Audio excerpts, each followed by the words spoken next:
సుష్మా సుమన ఆ ఇద్దరు తోడి కోడళ్లు. వాళ్ళ ఇల్లు ఎదురెదురుగా ఉంటాయి. పెద్ద కోడలు సుష్మా ఇంట్లో ఎప్పుడు వెజ్ చేస్తారు, చిన్న కోడలు సుమన ఇంట్లో ఎప్పుడు నాన్ వెజే వండుతారు.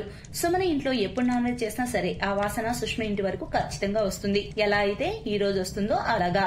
దీపక్, సుమల పిన్ని ఈ రోజు ఏం చేస్తుంది? గుమగుమలాడుతుంది వాసన. డింకు, మమ్మీ ఈ రోజు చికెన్ చేస్తుంది. ఈ రోజు అందరికి చికెన్ బిర్యానీ తినాలనిపించింది, అందుకే. చికెన్ బిర్యానీ పేరు వినగానే రింకు నోరూరుతుంది. అప్పుడే సుమన అక్కడికి వస్తుంది. పిన్ని, మీరు చికెన్ బిర్యానీ చేస్తున్నారా? ఇప్పుడే పూర్తయింది వండటం, తింటావా? కానీ అమ్మ రాజ్మా వండుతుంది, మేము రోజు అదే తింటాం. మరి పిన్ని, నేను కాళ్ళు చేతులు కడుక్కొని వస్తాను, నాకు బిర్యానీ తినాలనుంది. నేను కూడా రానా? అరే నువ్వు రాకుండా ఎలా? చాలా చికెన్ బిర్యానీ వండాను, అందరికీ సరిపోతుంది, తిందాం కలిసి. రింకు చిన్ని ఇద్దరు సుమన ఇంటికి భోజనానికి బయలుదేరుతూ ఉండగా సుష్మా వాళ్ళను ఆపుతుంది.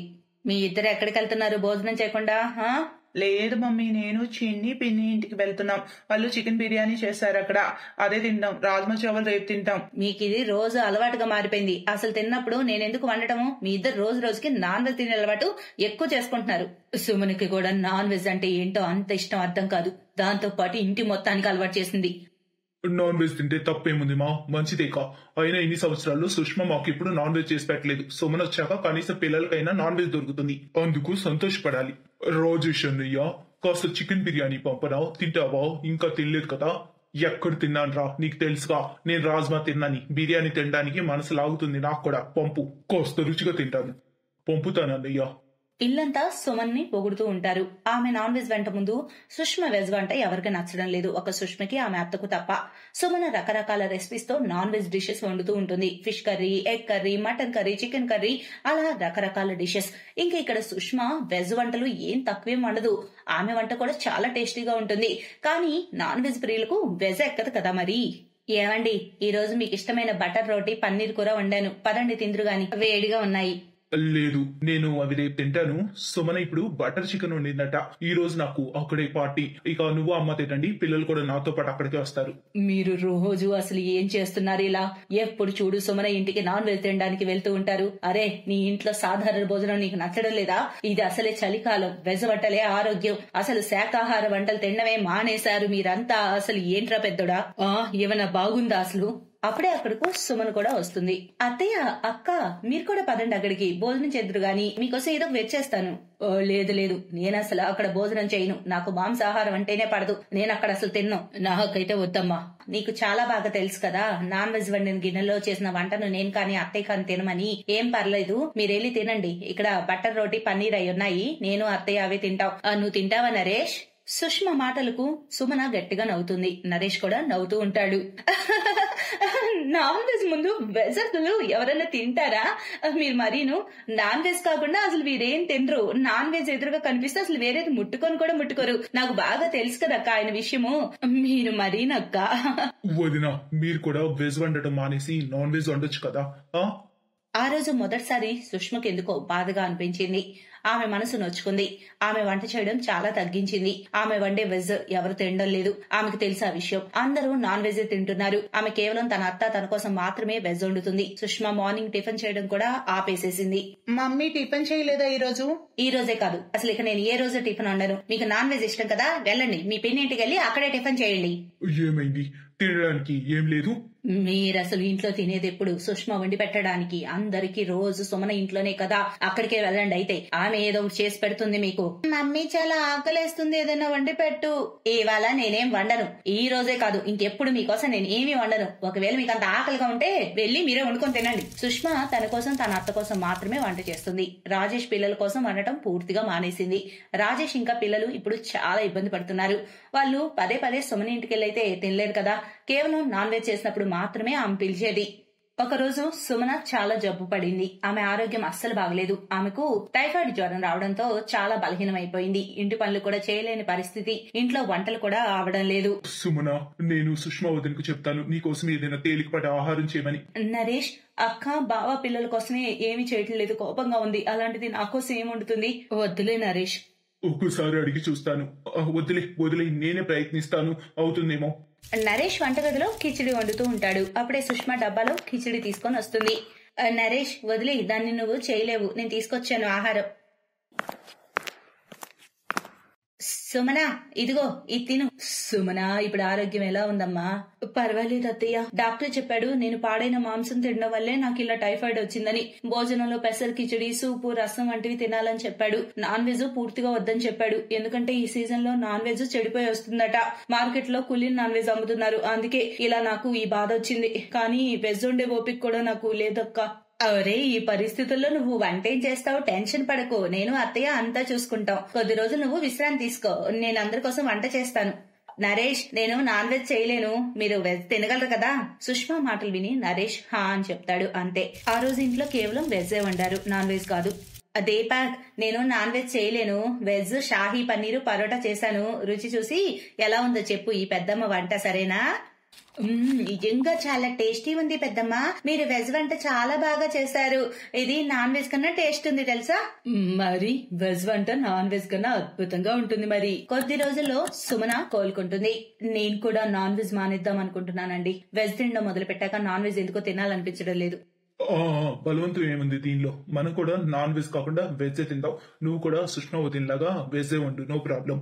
ఆ తర్వాత సుమన ఇంట్లో నాన్ వెజ్ వండటం ఆగిపోయింది. ఆమె కూడా సుష్మలాగానే వెజ్ వంట చేస్తుంది. అత్తయ్య, అక్కయ్య, ఈ రోజు మీరు నా ఇంట్లో భోజనం చేయగలరు అనుకుంటున్నాను. ఇప్పుడు నా ఇంట్లో నాన్ వెజ్ వండటం లేదు కదా? ఇప్పుడు ఖచ్చితంగా నేను నా చిన్న కోడలు చేతి వంటను తింటాను. నేను కూడా నా చెల్లి చేతి వంటను ఖచ్చితంగా తింటాను. నువ్వు నాన్ వెజ్ మానేయడం నాకు చాలా ఆనందంగా ఉంది. ఇక మన ఇద్దరి ఇళ్లలో ఏమండినా ఒకరికొకరు షేర్ చేసుకుందాం, సరేనా సుమన? సుమనకు కూడా చాలా బాగా అనిపించింది. ఆమెకు నాన్ వెజ్ లేకుండా ముద్ద దిగదు అనిపించింది. కానీ ఇప్పుడు అలాంటిదేమీ లేదు. తెలుసా సుర్భి డార్లింగ్, మన ఫస్ట్ నైట్ గురించి నేను ఎంతగా వెయిట్ చేశానో నీకు తెలుసా? ఈ రోజు తెలుస్తుంది నీ కునాల్ ఎంత రొమాంటిక్కో. అలా అంటూనే కునాల్ సురభి గోంగట్ని ఎత్తుతాడు. సురభిని అతను కిస్ చేస్తుండగా తన పెద్ద అన్న మోహిత్ గట్టిగా అరుస్తాడు. ఏ చీచి చీచి ఏం చేస్తున్నావు? లేక నుంచి ఇలా నన్ను చంపుకు తింటావా ఏంటి? లేక నుంచి. సారీ అన్నా, అది నాకు ఒక కళ. అర్థమైందిలే. కానీ మన శోభనానికి ఇంకా 2 రోజులు ఉందిలే. మన పెళ్లి 2 రోజుల తర్వాత. అప్పుడు మీ ఆవిడతోనే ఎంచక్క ఫస్ట్ నైట్ చేసుకుందువులే. అర్థమైందా నా ఇమ్రాన్ హాష్మి? అంతవరకు నిన్ను నువ్వు కంట్రోల్లో పెట్టుకో. తన అన్న మాటలు విని కునాల్ సిగ్గుపడతాడు. అతను దుప్పటిని ముసుగు వేసుకుని పడుకుంటాడు. అయితే 2 రోజుల తర్వాత అన్నదమ్ములిద్దరూ తమ తమ పెళ్లి కూతురులను తీసుకెళ్లడానికి గుర్రాల మీద సందడి చేస్తూ వెళ్తారు. కాసేపట్లో పెళ్లివారంతా మండపాన్ని చేరుకుంటారు. ఘనంగా కవలులైన రంజన మరియు సురభి పెళ్లి ఇద్దరు అన్నదమ్ములతో అవుతుంది. అప్పుడు ఆ ఇద్దరు అమ్మాయిలు అత్తగారింటికి వెళ్తారు. అక్కడికి వెళ్ళిన తర్వాత వాళ్ళతో అత్తగారు ఇలా అంటారు. రండి కోడళ్ళు, మీ ఇద్దరికి మీ రూమ్స్ నేను చూపిస్తాను. కమలా వారిద్దరిని ఒక రూమ్లోకి తీసుకొచ్చి అంటుంది. కోడళ్ళారా, ఇదిగో ఇదే మీ ఇద్దరు గది. ఈ రోజు నుండి మీరిద్దరూ ఈ గదిలోనే ఉండాలి. కానీ అత్తయ్య, ఒకే గదిలో మేమిద్దరం ఎలా ఉంటాము? అంటే నా ఉద్దేశం మా ఇద్దరు గదులు వేరువేరై ఉండాలి కదా? అవును అత్తయ్య, అది కూడా ఒకే బెడ్ ఉంది. అయితే అందులో ఇబ్బంది ఏముంది? పెళ్లికి ముందు కూడా మీ ఇద్దరు అక్కచెల్లెలు ఒకే దగ్గర పడుకుండేవాడు. కానీ మీరిద్దరూ చింతించకండి, నేను ఇప్పుడే మీ చింతని దూరం చేస్తాను. కమల ఒక పెద్ద బెడ్షీట్ తీసుకొచ్చి ఇద్దరికి మధ్యలో ఆ బెడ్షీట్ ను ఫిక్స్ చేస్తుంది. అప్పుడు ఒకే బెడ్ పైన మోహిత్ మరియు రంజన, ఇంకోవైపు కునాల్ మరియు సురభి పడుకుంటారు. సురభి డార్లింగ్, ముఖం ఎందుకు మార్చుకున్నావు? అరే మనం సరదాగా గడపాల్సిన రోజు కదా. ఒకే గదిలో, అది కూడా ఇద్దరిద్దరు ఎవరైనా ఫస్ట్ నైట్ జరుపుకుంటారా? నువ్వే చెప్పు, ఇదేమైనా బాగుందా?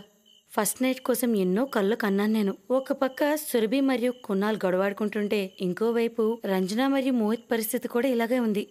రంజన డార్లింగ్, నువ్వు ఈ పెళ్లి డ్రెస్ లో ఎంత అందంగా ఉన్నావో తెలుసా? అది అచ్చు అప్సరలాగా ఉన్నావు. కానీ నువ్వు నాకు విషయంలా కనిపిస్తున్నావు.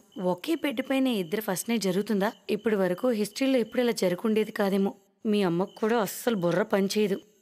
వదిలి ఇవన్నీ, పద, టైం వేస్ట్ చేయకు. ఇద్దరు అన్నదమ్ములు తన ఫస్ట్ నైట్ జరుపుకోవడానికి రెడీ అవుతారు.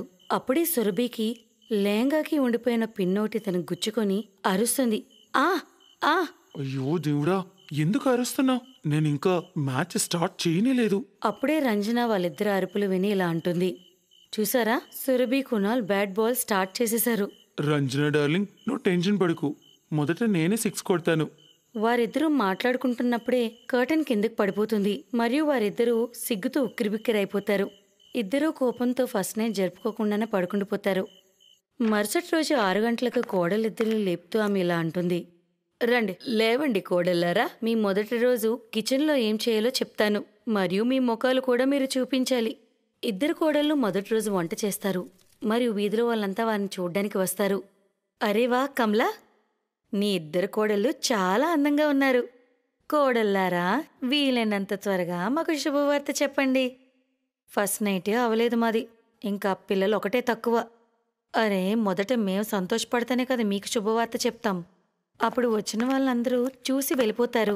రాత్రి అందరూ భోంచేసి వాళ్ళ రూముల్లోకి వెళ్ళిపోతారు. సురభి కునాల్తో అంటుంది, పద కునాల్, ఈరోజైనా ఏదైనా హంగామా చేద్దాం.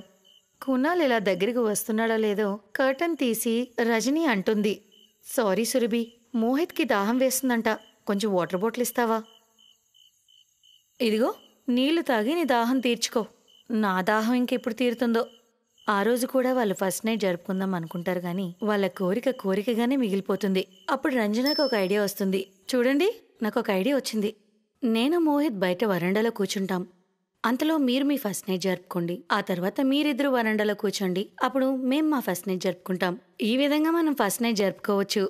అరే వా అక్క, ఎంత మంచి ఐడియా. మన ఫస్ట్ నైట్ అయితే జరగదని నేను అనుకున్నాను, ఇప్పుడు ఇంక జరుగుతుంది అని అనిపిస్తుంది. కానీ మాకన్నా ముందు మీరు ఫస్ట్ నైట్ జరుపుకోండి. మీరు పెద్ద మరియు ఈ బెడ్ పైన మీకే మొదటి హక్కు ఉంది. సరే నా చిట్టి చెల్లెలా. అయితే రంజన, మోహిత్ తన ఫస్ట్ నైట్ ని మొదట జరుపుకుంటారు. అప్పటి వరకు సురభి మరియు కునాల్ బయట వెయిట్ చేస్తారు. ఆ తర్వాత సురభి మరియు కునాల్ అదే బెడ్ పైన ఫస్ట్ నైట్ జరుపుకుంటారు. ఈ విధంగా ఇద్దరు అక్కజెల్లెల ఫస్ట్ నైట్ ఒకే బెడ్ మీద జరుపుకోవాలన్న కోరిక తీరుతుంది. ఆ నలుగురు సంతోషంగా అదే బెడ్ పైన పడుకుని పోతారు. Best buddies.